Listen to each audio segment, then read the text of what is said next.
Okay, let's talk about the shit show, which is my country, the UK, and potentially a little bit of the shit show, which is my continent, Europe. It's been a very strange few weeks, Lynn, and I do joke there, but actually it's been quite sad and quite concerning for what a lot of people have gone through. And I know the issues we have right now are global. I can talk about the UK, but I'm aware of the other day that Bangladesh announced that half the country is going to experience blackouts. I'm aware that there's issues all around the world, but what it seems to me is that there's energy crisis, there's war, there is inflation, recessionary pressures, interest rates going up. There's lots of issues. The thing about the UK, it feels like we've got all of them at once. It feels like everything that possibly could go wrong is going wrong. And the impact is has been quite severe, especially on those on lower to middle incomes. So I'm trying to understand, one, why the UK has been particularly badly hit, and two, if anything, what people could be doing about it. So really, just to start off, Lynn, it'd be great to know in terms of what your observations are of the UK. Why do you think the UK has been particularly badly hit right now? Well, so I think it's a cluster of things all happening at once. And so if we go back several months, I started writing about that. Basically, I thought we'd encounter a period where central banks would have to print into high inflation. Right. So normally when inflation's low, central banks have more flexibility to, print money. And when inflation is very high, that's when they try to pull back and tighten and try to rein that in. But one of the theses that I've had is that this period looks a lot like the 1940s, which is when you have a combination of high debt and high inflation. Which is not what you had in the 70s. In the 70s, they had low debt and high inflation, which means they had a lot more tools to respond to it with higher rates and with tighter monetary conditions. Whereas when you have that combination of both, it's very hard for central banks to do it. That's the closest thing that a central bank has to a checkmate scenario where there's only bad options, and they can pick between some bad options. They can delay things, but they basically run into an inability to control the system as they'd like to. And, going into this higher inflation, energy crisis type of period, there are some central banks that were, they did all the things you'd expect, like Brazil, for example. They raised rates from like 2% to like 14% starting early in 2021. A lot of emerging markets really have no choice. They pretty much have to front run that because they face more severe currency problems if they don't. Whereas on the other side of the spectrum, some of the most indebted developed countries in the world, from the beginning of the race, they basically tripped over themselves, right? So the Bank of Japan, as all this inflation was coming in, they just said, we're not even going to try. We're gonna keep rates at zero. We're even gonna do yield curve control. So even if the longer end of the bond curve tries to go up, we're gonna keep printing money and buying those bonds to hold the yields down, even if inflation's above our target, right? So Bank of Japan's on one side, and then you have central banks like Brazil on the other side, and the ECB was also kind of in that Bank of Japan camp, where they have Italy with 150% debt to GDP. The foreign sector doesn't really want their bonds, and so the ECB is doing this scheme to sell some German bonds and buy some Italian bonds, and other countries are involved as well. So they're kind of in a slightly more limited version of what Japan is doing. And my thesis from a few months ago is that we're going to probably see this in more central banks. I cited that the Fed was still holding on, the Bank of England was still holding on, meaning that they were able to tighten to some degree, but that over time they would start falling like dominoes and have to print into high inflation like Japan and to some extent like the ECB is doing. And unfortunately, what we saw in the past couple of weeks is that the Bank of England, that domino did fall. They had to join the chorus of some of the other most indebted countries in having to do quantitative easing, despite the fact that they have official, roughly 10% inflation. And we can get into some of the reasons why, but it comes down to very high debt levels combined with that acute level of inflation that made it so that they couldn't respond as they would have done if this was like the 1970s. What would happen if they hadn't have responded? So eventually you'd get sovereign bond default, which is almost unthinkable in developed countries because they have the printing press, right? So they almost always avoid nominal default. Essentially, if we go to the proximate issue of what happened, so the deeper issue is too much debt. Anytime a country gets over 100% debt to GDP, it's really hard to find the balance sheet space to shove all that debt into. So that's the deeper issue. But the more proximate issue, the issue that's closer to the actual problem in this instance was the pension system. So the UK has a very large pension system. Their assets are a very large share compared to GDP. So it's a very meaningful, large pool of assets, and they have a lot of exposure to those bonds, to government bonds. And then they also use various derivative schemes because they have certain payouts they have to make on a very specific basis, right? They have to meet very specific payout schemes. And so they'll get this kind of derivative product that's offered by companies like BlackRock and others, and they have to post collateral.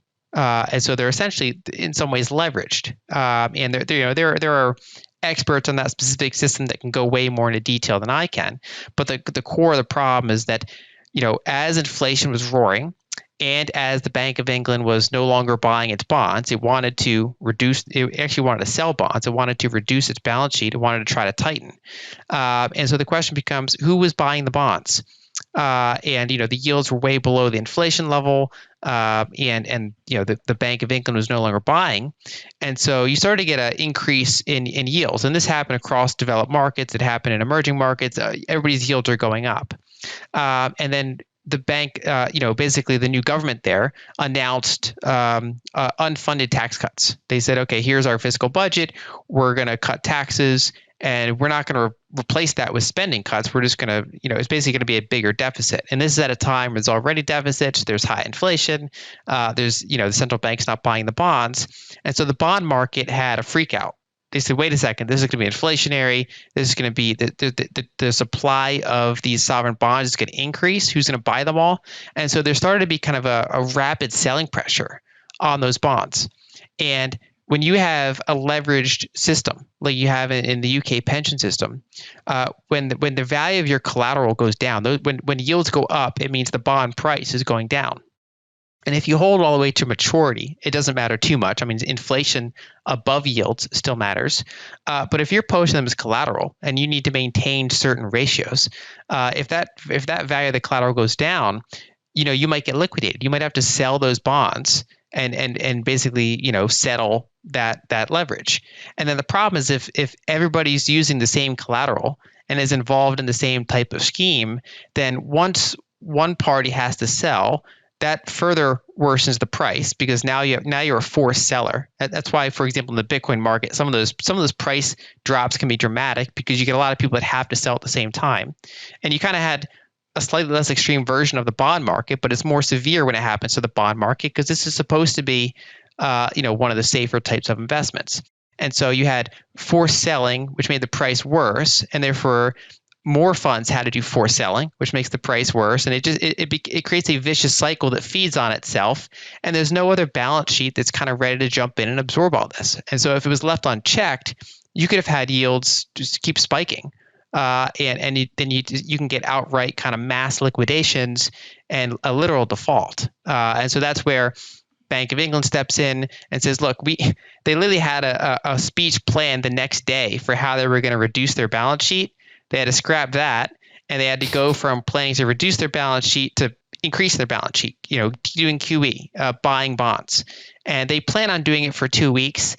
And then, they delayed their intended bond sales. They eventually want to get back to trying to sell bonds. We'll see if they ever get there. Usually the answer with these types of things is no. Usually the balance sheet keeps going up. It might pause for a period of time. It might go down, briefly, but it's hard for them to ever get those down because there's really a lack of balance sheet capacity to absorb the size of the flows. And in recent days, basically the Bank of England stepping in helped solve the yield problem.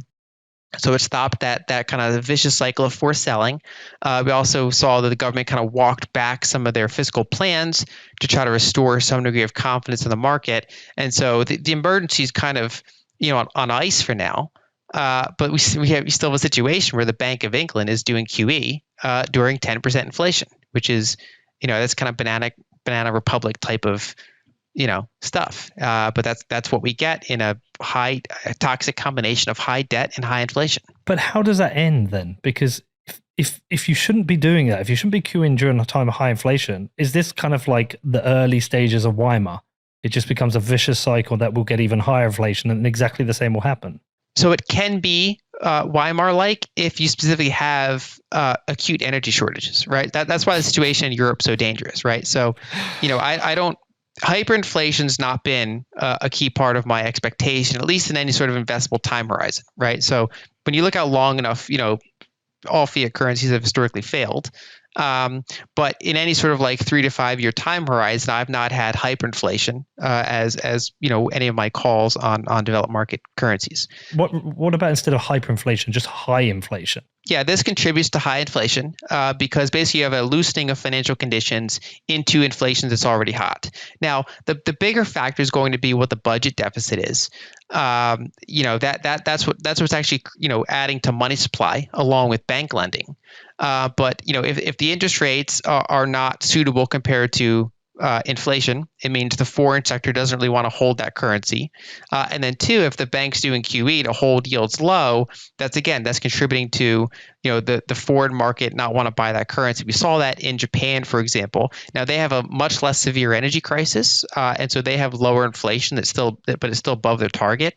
And so when the bond market can't set prices the way it thinks it should, they instead just get out of the bonds, and that hurt the currency, right? So the release valve ends up being the currency, and that can happen in various degrees. Right now, both the British bonds and the currency have stabilized to some extent, just because there's more restored confidence that this system's kind of this problem's contained for the moment. But yeah, longer term, it creates selling pressure on the currency. And when you look at something like Weimar, the reason why Weimar had hyperinflation and why you have hyperinflation in some developing countries is that they have liabilities that they can't print, right? So in emerging markets case, it's often they have dollar-based debts, which means that no amount of printing can just fix their liabilities.